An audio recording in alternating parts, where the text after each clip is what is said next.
Hello everyone. Today we are going to talk about subspace identification method. This method is a very powerful algorithm for estimating models of dynamical systems.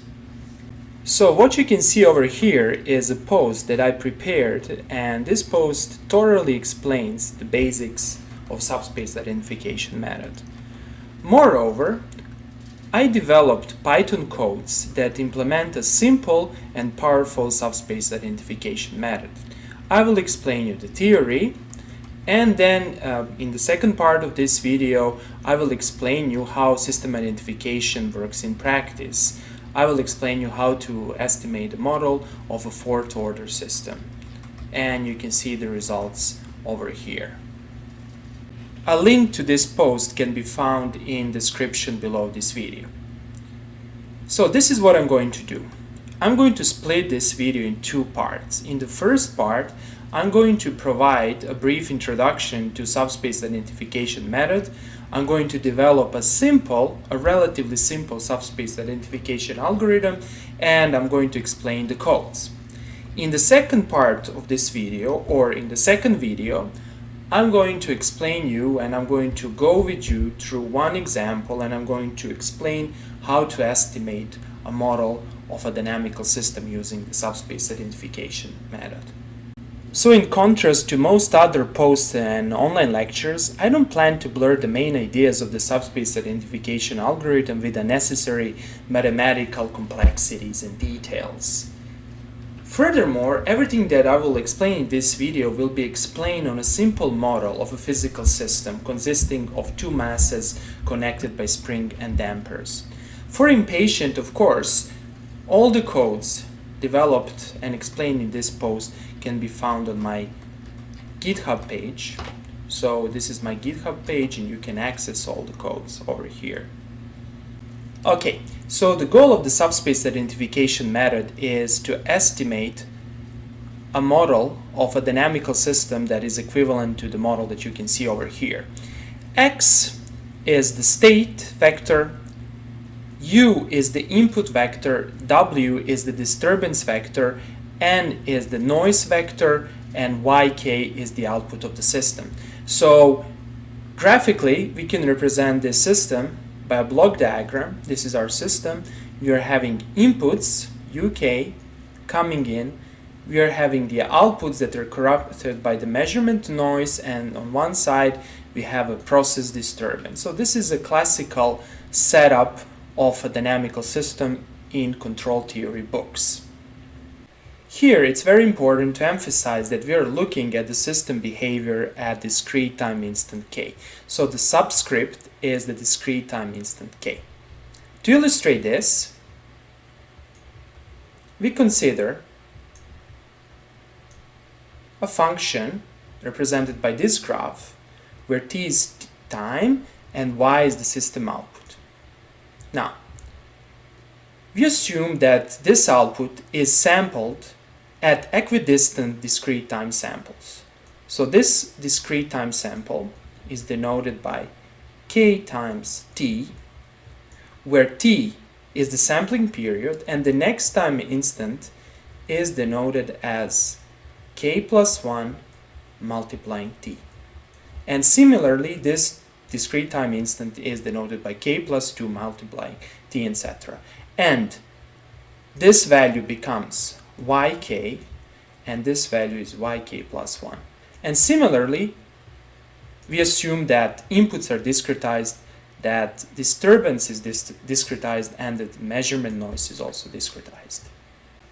Okay, now instead of considering such a system, in order to formulate the system identification problem, we are going to transform this system 1 into the form 2. So under a few mild assumptions, there exists a transformation or representation of the system 1 in the form of 2.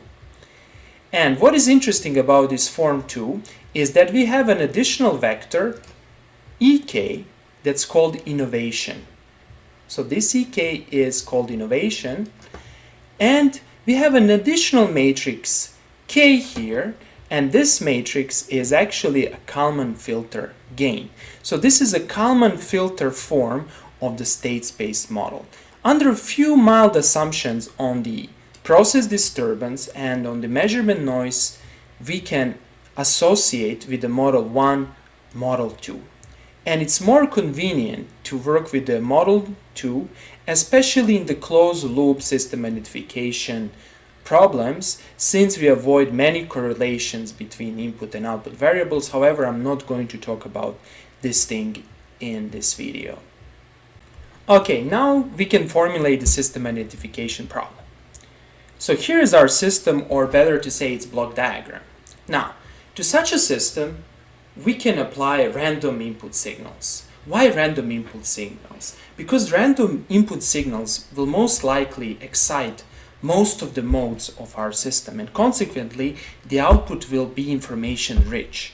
So as an input, we usually want to apply a special class of signals, either white noise, pseudo-random binary noise, or some kind of other special designed input if we want to see the system behavior in certain frequency range. So let's say we apply a random signal. As an output, we will obtain a signal, again, that will be random. However, it's going to be filtered through this system. Here I represented a sinusoidal signal. However, this is not a sinusoidal signal. In reality, you're going to have some stochastic nature. Now, from this input and output data, our problem is actually to estimate the system model in the Kalman innovation form, in the form I explained previously. So given input-output data, discrete input-output data, and n is the total length of the data sequences, estimate the model order n, that is the order of our state vector, internal state vector, and the system matrices A, B, C, and Kalman gain of our Kalman state space model. And here I should add up to unknown similarity transformation, because you can never exactly retrieve system matrices using subspace identification method. That's always important to remember. However, you can retrieve them up to unknown similarity transformation. What does it mean? It means that the eigenvalues of the original model and the model that you identify will be identical, right? So the eigenvalues, the dynamical behavior will not change. But then we can ask ourselves a philosophical question, is there a true model of the system, right? Is there a true model? There is no such a thing, a true model.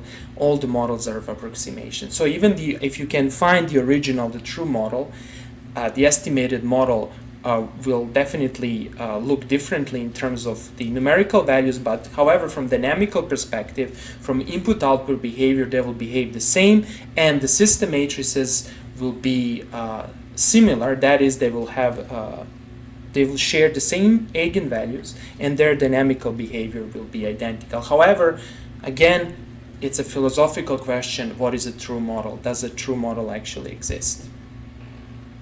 Okay, as I mentioned before, I'm not going to blur the main ideas of this video with unnecessary mathematical perplexities and complexities. So that's why I'm going to keep this video down to earth, and I'm going to motivate everything what I'm doing with a physical example. So let's consider this example over here. So what can we see over here? We can see basically two masses that are connected by spring and dampers, and the first mass is attached to the wall by a damper and spring, right?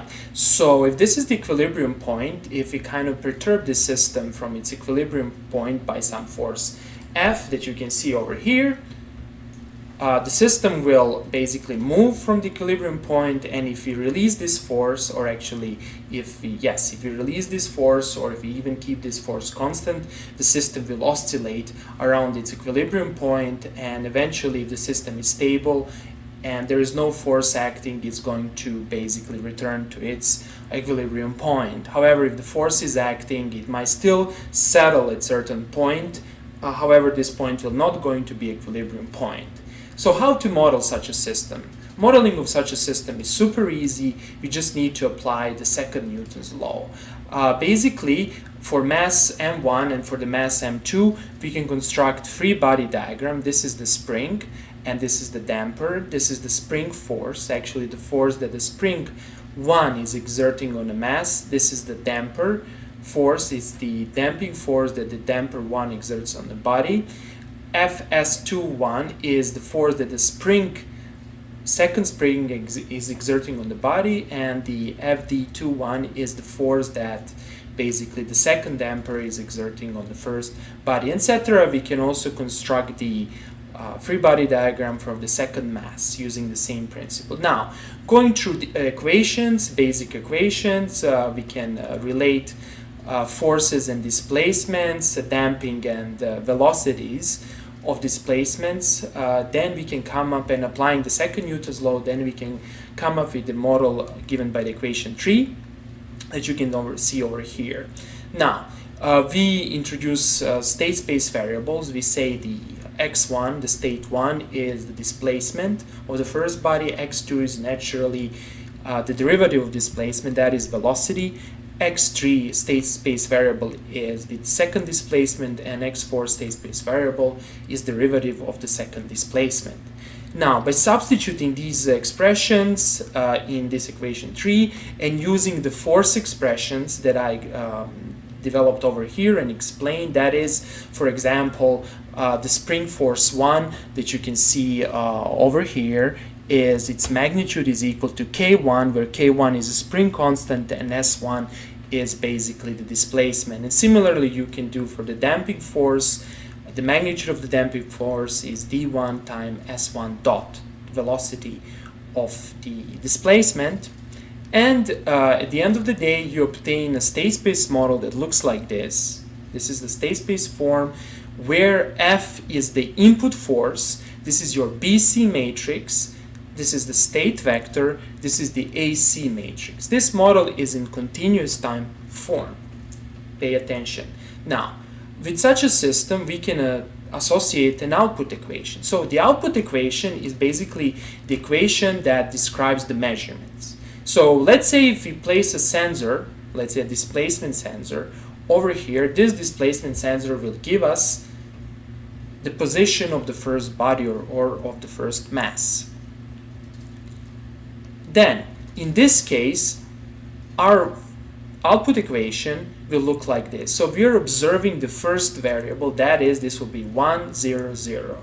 So if this is the state vector, this equation means that we are observing the first variable. On the other hand, if you would place a sensor over here, then definitely your output equation will be 0, 0, 1, 0, etc.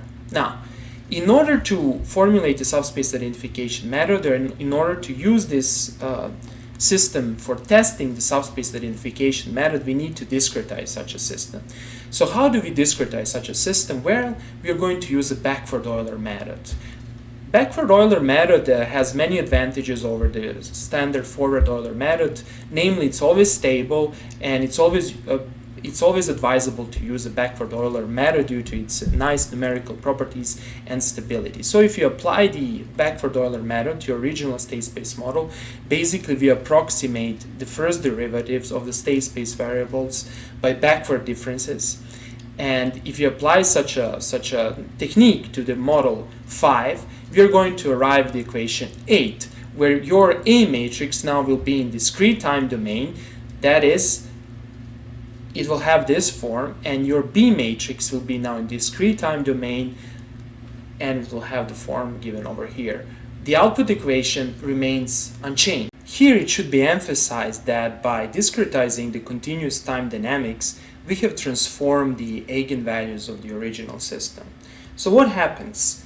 If the system is stable, if the continuous time system is stable, then all of its eigenvalues are in the stable region of the complex plane. That is, they're in the left side of the complex plane. They're over here.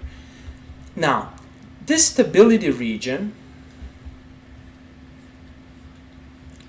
in discrete domain, we cannot say discrete Laplace domain, right? There is something called Z domain. However, I'm not going to explain that in this video. We have basically transformed the eigenvalues from here into this region over here, if the system is stable. So if the system is stable, all the stable eigenvalues will be mapped inside of a unit circle in a complex domain that corresponds to the discretized system. This is the transformation. So whenever you're testing a subspace store identification method and you start from a continuous time system and then you obtain the results, and the results of course are going to be in the discrete time system, it's important always to compare the results of the identified model and the results of the original model by transforming the original model in the discrete time domain. Keep that in mind. Okay, let us briefly explain the code for discretizing the system dynamics. So here's the Python code. I import several libraries, right? Then I define the system parameters. And notice that I'm using the np.matrix. It's a basically a library for manipulating matrices in Python. So I'm defining my dynamics. I'm defining this model, my AC matrix 0, 1, 0, 0, etc. You can see the results over here. This is how you define it. I like very much this formulation and this Python library because it resembles MATLAB. I like MATLAB very much, right? MATLAB is very easy for manipulating matrices. Then, in order to simulate the system, I need to assume an initial condition. I can either assume a random initial condition or a zero initial condition. I'm going to assume a zero initial condition. Next, I'm going to define times, how many time samples I'm going to consider, and I'm going to also introduce the sampling. Then, I define basically the input sequence. This would be the sequence that will be used to simulate the system. In my case, this is just a step signal. So my input sequence will have at the end of the day, after this line over here, the form that looks like this, right? It's going to be a step signal. This is time. My input is going to look like this, right? And at the end of the day, I need to define my discrete time model. I define identity matrix. I transform my continuous dynamics into from continuous to discrete time domain. I define discretized B matrix and C matrix, defining the output remains the same. Now here I check the eigenvalues. I need to compare that eigenvalues are okay. I need to see that basically my system after discretization is basically stable. That is, its eigenvalues should be in the unit circle after discretization. And here I define a very simple function that's being used to basically simulate the system. This function is very easy. Basically, I'm just making a for loop. I'm starting from a zero initial condition, and what I'm doing, I'm just basically propagating the dynamics. So I'm saying x1 is ax0 plus bu0. Then x2 is ax1 plus bu1, etc. until the time instant n, ax n minus 1 plus bun minus 1. You can write a simple for loop for defining this, and then at the end of the day I'm calling this function over here and I'm plotting the results. So let's see the plotted results. Let's see how our plotted results look like. Okay, so this is the system response, the output of the first system, discrete time instant k, and position d. Remember that the input signal is equal to 1, right? So the input signal is equal to 1, meaning that basically this system is attenuating the input signals. It shows some initial oscillations and then it settles around its steady state point. This is not an initial point, this is a steady state point since there is a force acting on the system. Next, we explain the subspace identification method. In order to explain this method, we need to introduce a new notation. So don't be afraid when you see something like this in my next slide or on the next page, right? Don't be afraid, because this has a physical meaning. This is called a lifted vector. So how do we construct this vector? Well, let's assume that we have, let's say, a vector y, our output of the system. Okay, and if I write something like this, for example, yij, this is nothing less than another vector constructed from my original vector y, or the time sequence of the vector y, and the first sample that I'm going to consider and that I'm going to enter in this vector is yi, that is the output at the time instant I, when k is equal to 1, then k is actually equal to I, then the next one will be I plus 1, etc. I'm going to go all the way, and I'm going to stack the vectors yi plus 1, yi plus 2 until the time index j. So this is the lifted vector yij. It means I'm starting from time instant I and I'm ending at the time instant j, and I take all the time samples, or all the vectors corresponding to time samples I plus 1 until the time instant j. Okay, next notation that we need to explain is this notation, dij, and then we have in the superscript L. So again, if I, for example, write something like this, y, I, j, L. This is a matrix now that's constructed as follows. So what do? I take these vectors. First one, I take the yij, right? Then, what do? The next vector, this is basically a column vector. The next vector in this matrix will be yi plus 1 and then j plus 1.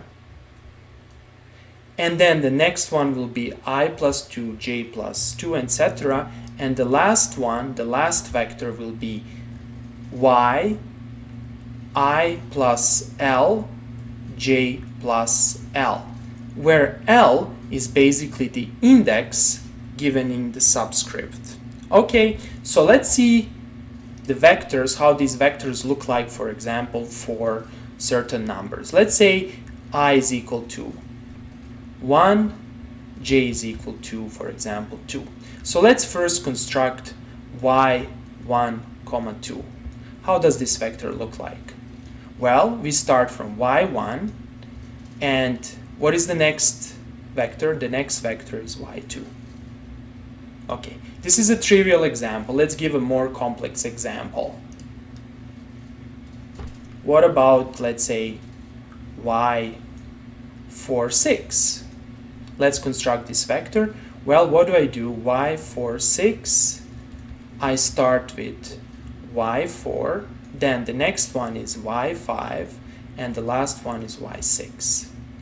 Okay, now let us construct the matrix y, for example, 4, 6, and 2. How will this matrix look like?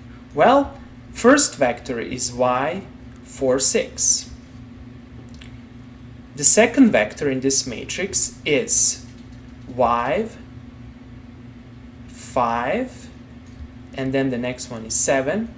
Do we have another vector? Yes, we have another vector because we have a plus 2. The last index should be plus 2. And we are having y6, 8. Now, if you expand these vectors, you will have a special matrix that has the following form. Let's now expand this vector. So what do we have? y4, y5, y6, then we have y5, y6, y7, and then we are having y6, y7, y8. This matrix has a special structure, and this structure is called Hankel structure. It means that the members or the entries on the main antidiagonals are the same. So you can see here, here's y6, here's y5, here's y4. So the entries on the antidiagonals are identical. Okay, the next notation that I need to explain is this notation over here. So this is a standard MATLAB notation and also Python notation for selecting certain rows and columns of a matrix. Let's say that we have a matrix A1, 1, A1, 2, A1, 3, A1, 4, A2, 1, A2, 2, A2, 3, A2, 4, A3, 1, A3, 2, A3, 3, A3, 4, A4, 1, A4, 2, A4, 3, A4, 4. Okay, now let's call this matrix X. When I say, for example, X of 1 until 2 and 1 until 2, basically what I'm doing, I'm defining a subblock of the matrix X, and this subblock is defined by taking the first two rows and taking the first two columns. That is, I'm taking from the row 1 until the row 2 and from the column 1 until the column 2. So here is the first part that you can see over here, 1 until 2, and here's the second part. So this is the block X 1, 2. Okay, similarly I can select any block that I want, right? So let's say if you write down X everything until 2 and everything until 3, the interpretation of this notation, it means take all the columns, or actually take all the rows until the second row and all the columns until the third column. So for example, I'm taking this part and I'm taking this part. So here is the matrix that I'm selecting.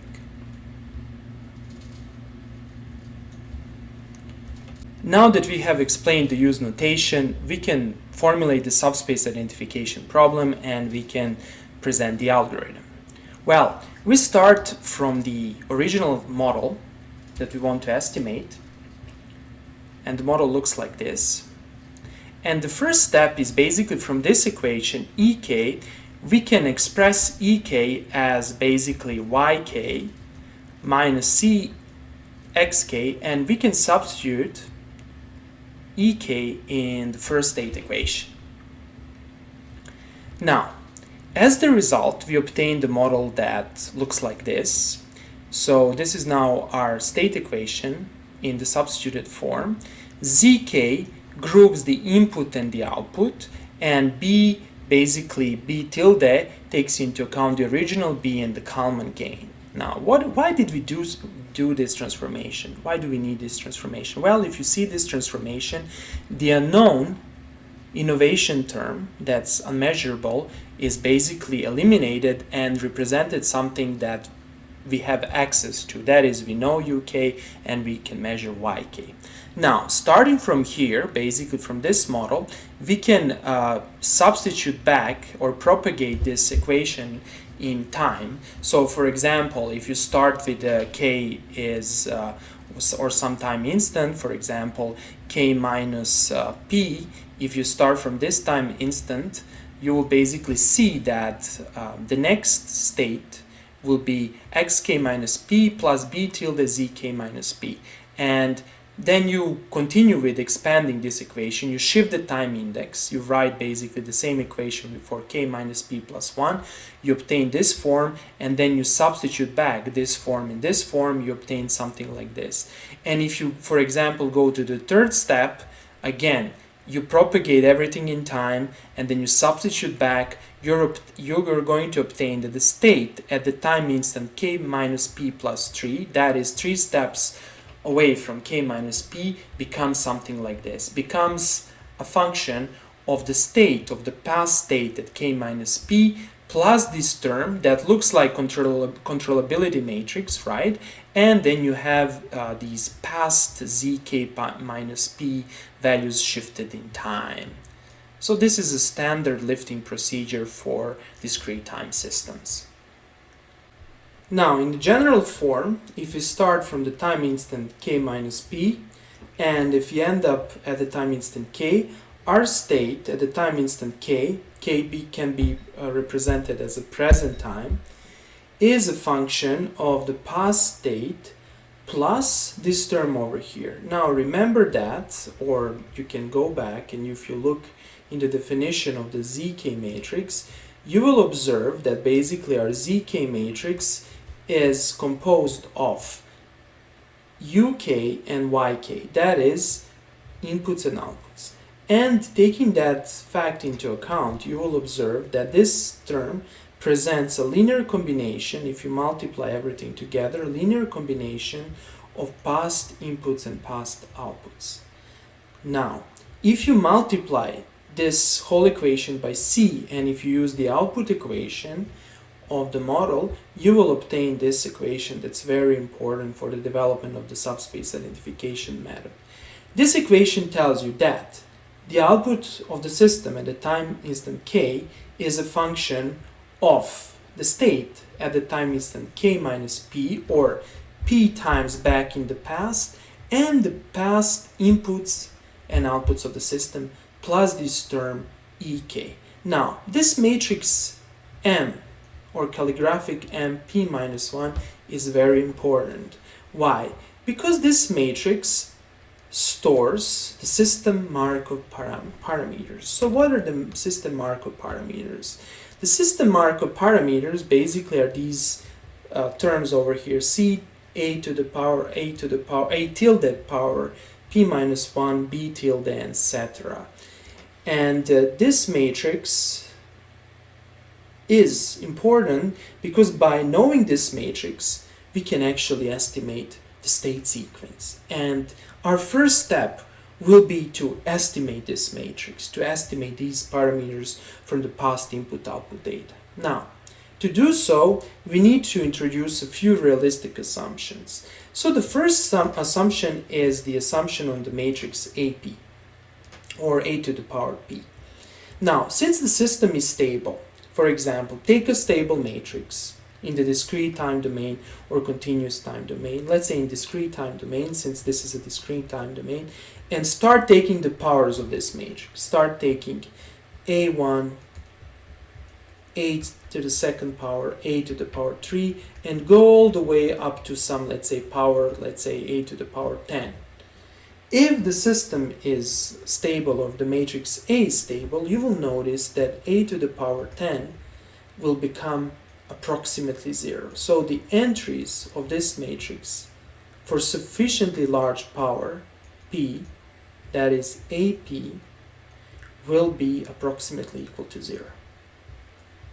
Now, this parameter p is the design parameter of the subspace identification method, and you don't know it a priori. However, there exists, if the system is stable, there exists a parameter value p such that basically this matrix becomes 0. So p should be large enough such that the original a to the power p becomes 0. Now, when I say if the system is stable, the advantage of the Kalman formulation, or the Kalman state space model, is that the closed loop matrix A tilde is stable under some mild assumption, because you have this Kalman filter gain, and it's known that this matrix is basically observer matrix, closed loop observer matrix, so A tilde is going to be stable under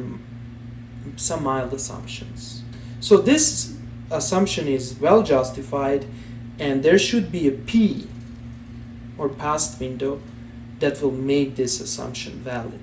Now, if you adopt this assumption, and if you say, okay, this assumption is valid, and if you substitute it back in this equation simplifies significantly.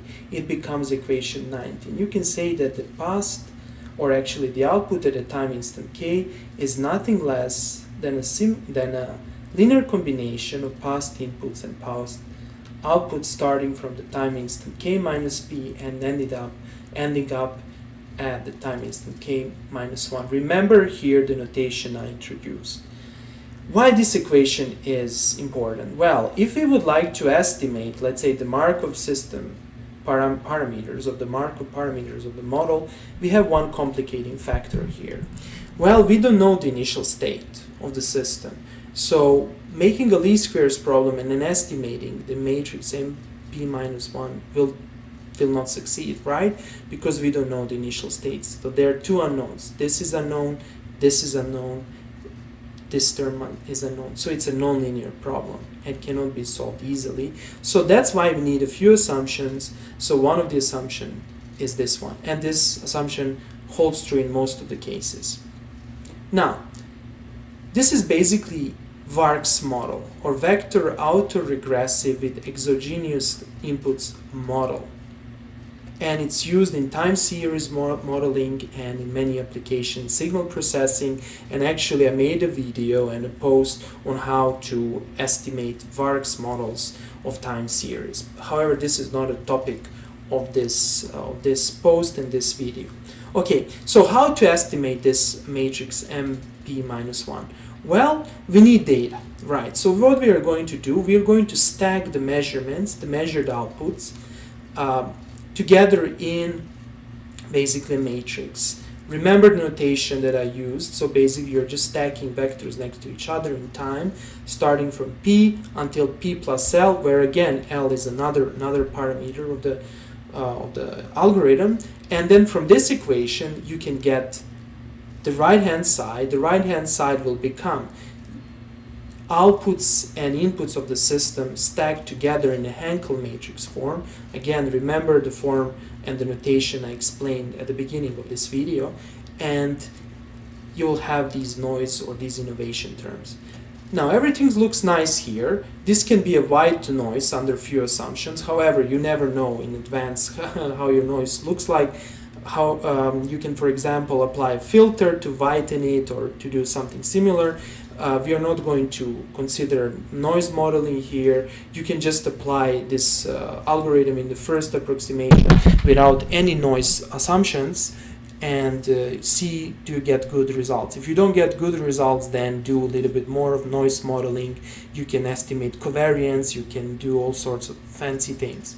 However, I don't want to complicate this video with these details. So on the basis of this equation, since this side is known, this part is known, and this is a noise term, let's say a white noise in some approximation, we can form a simple least squares problem where we're basically minimizing the Frobenius norm between this matrix and minus the matrix of parameters that we want to estimate and this matrix containing the measurable past inputs and outputs. This is known and this is known. This is what we want to estimate, and the estimate is given by the standard least squares estimate in the multivariable setting. It's given like this. We are computing the pseudo-inverse. In reality, you can do, for example, a singular value decomposition of this term in order to achieve a better numerical stability. Now, it's very important to emphasize that if the input is properly chosen, then this inverse exists. This is so-called persistency of excitation condition. So, for example, if you select inputs to be random signals or pseudo-random signals or pseudo-random binary signals or even a white noise sequence, this randomness will create numerical stabilities that is this matrix will become full rank or it will become invertible. So this whole thing will exist, this whole inverse will exist, and MP minus 1 will be well defined. And here's the code that I developed for basically estimating the Markov parameters of the state space model. So what I'm doing, I'm basically taking input-output data, I'm taking the past window, then I am basically forming the matrices, right? Zero matrices, since I need to store the data, and then I form these Hankel matrices on top of each other, and here I just apply the pseudo-inverse algorithm and I return the result. So what I return the estimate of the matrix MP minus 1. The second step of the subspace identification method is the estimation of the state sequence. Now, if we go back to equation 15, we can observe that under this assumption that the eigenvalues of the A tilde died when lifted to the power p, we can observe that the state at time instant k becomes a linear combination of past inputs and past outputs. Now, let us define a matrix that looks like an observability matrix. So if we start from C, we can lift the matrices, or we can stack the matrices CA to the certain power on top of each other. C, CA tilde, CA tilde to the power 2 until CA tilde F minus 1.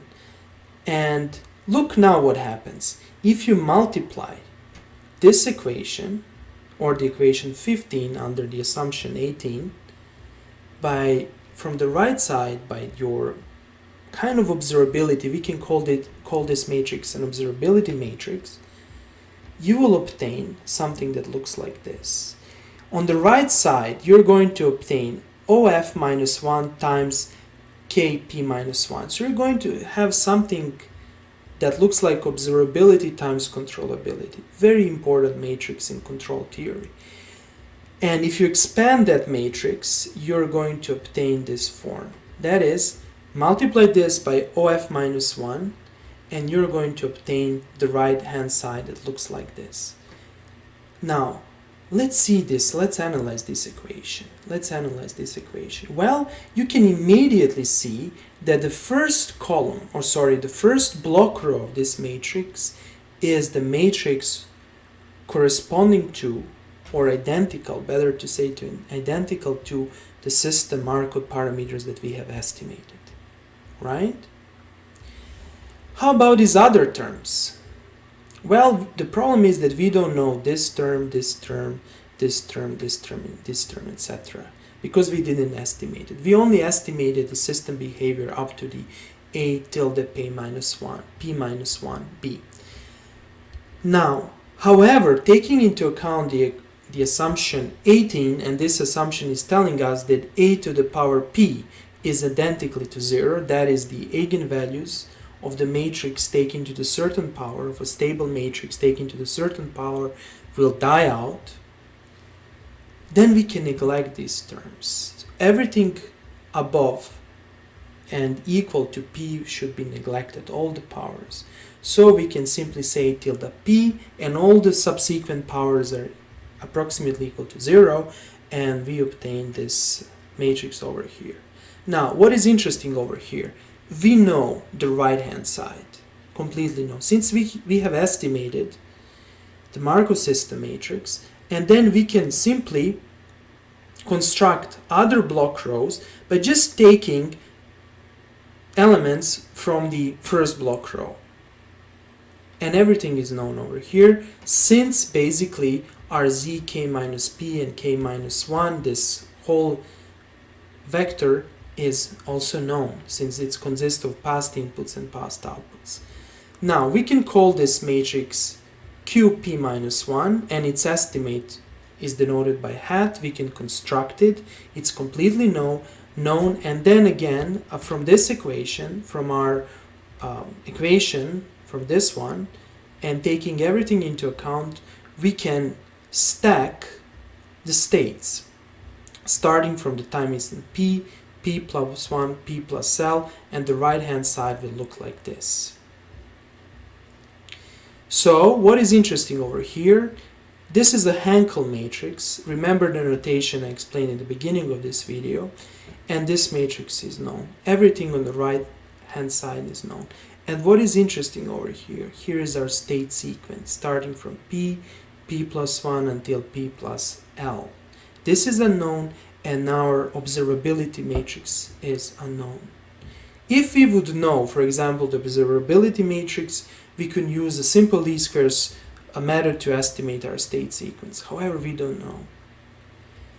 Now, here comes the magic of numerical linear algebra. Under some assumptions from the equation 28, right, it follows that we can obtain an estimate of the matrix, of the state sequence matrix, by computing a row space of the matrix.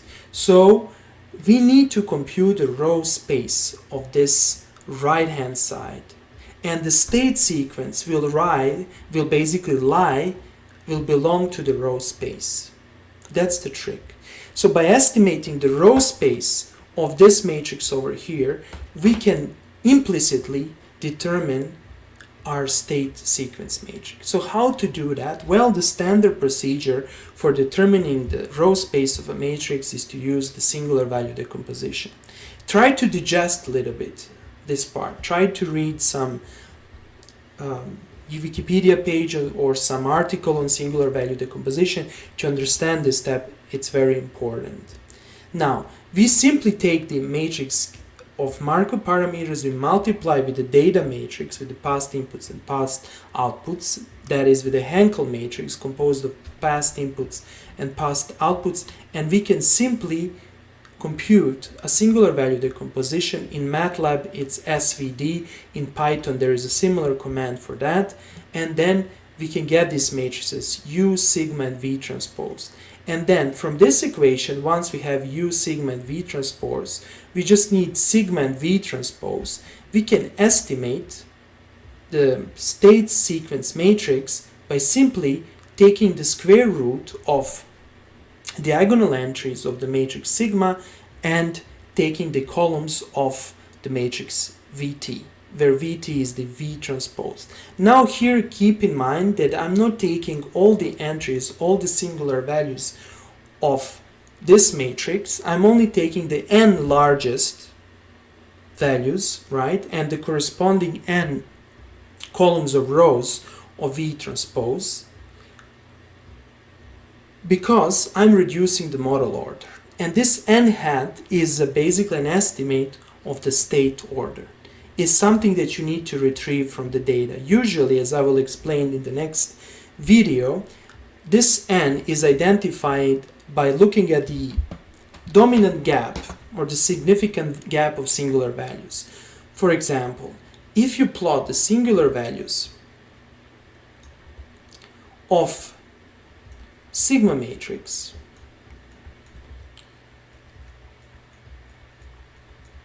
the gap, the most dominant gap or the first gap between the singular values represents your model order, or the place, the value or the index of the singular value for which this thing happens is basically your model order, or a good estimate of the model order. So this is the advantage of the subspace identification methods. You can estimate the model order directly from data. However, this is one way for estimating the model order. There are many other ways. Now that we have estimated the state sequence, we can form a simple least squares problem to estimate the system matrices. So why is that? Why is that possible? Well, let us analyze the state space model. The state sequence is now estimated and it's known, right? So this part is estimated, this part is estimated, this is unknown, this is unknown, this is unknown, and this is known, since we know the past inputs and outputs. And we want to estimate A tilde, B, and K. Well, since these terms are known, we can simply start from P plus 1 until P plus L. We can expand this equation. We can form another matrix equation that will look like this. These are the variables that we want to estimate. This is known since we have estimated the state sequence, and using the previously introduced notation, I can simply abbreviate everything and compress everything into this form. So S is known, Q is something that we want to estimate. We form a simple multivariable least squares problem, and we compute a pseudo-inverse of S to determine the estimates of our matrices. So A tilde and B tilde, that is these values over here.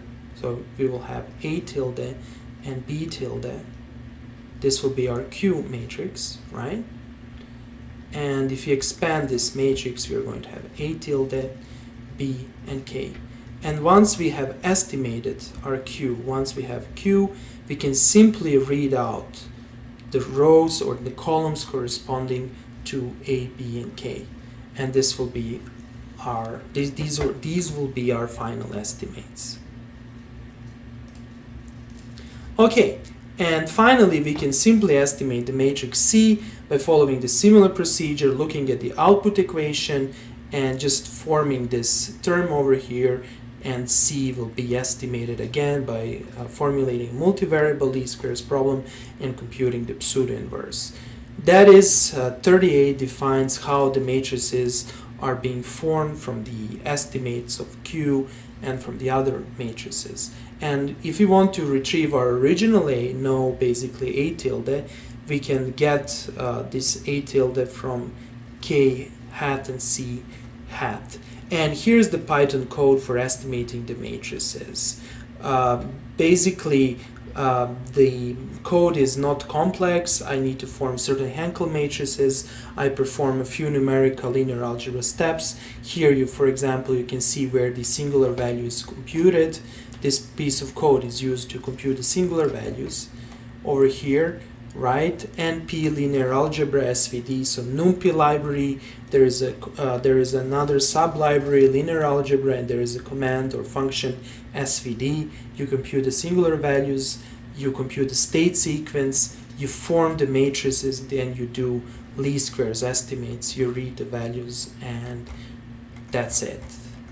So you can see this code is used to estimate basically the state sequence and the system matrices, and these code lines are used to estimate the system Markov parameters. So we are talking about basically, let's say 40 lines of code, or say 30 lines of code, plus here we are having basically maybe, let's say worst case scenario, 50 lines of code. So let's say in 80 lines of code you can estimate your model in Python. This is why I like subspace identification method, since this method only relies on simple linear algebra steps or numerical linear algebra steps, and it relies on singular value decomposition. You don't need any complex iterative optimization methods to compute your estimates. It works like a charm in practice.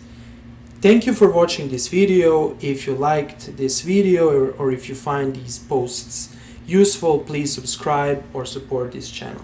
Thank you very much and have a nice day.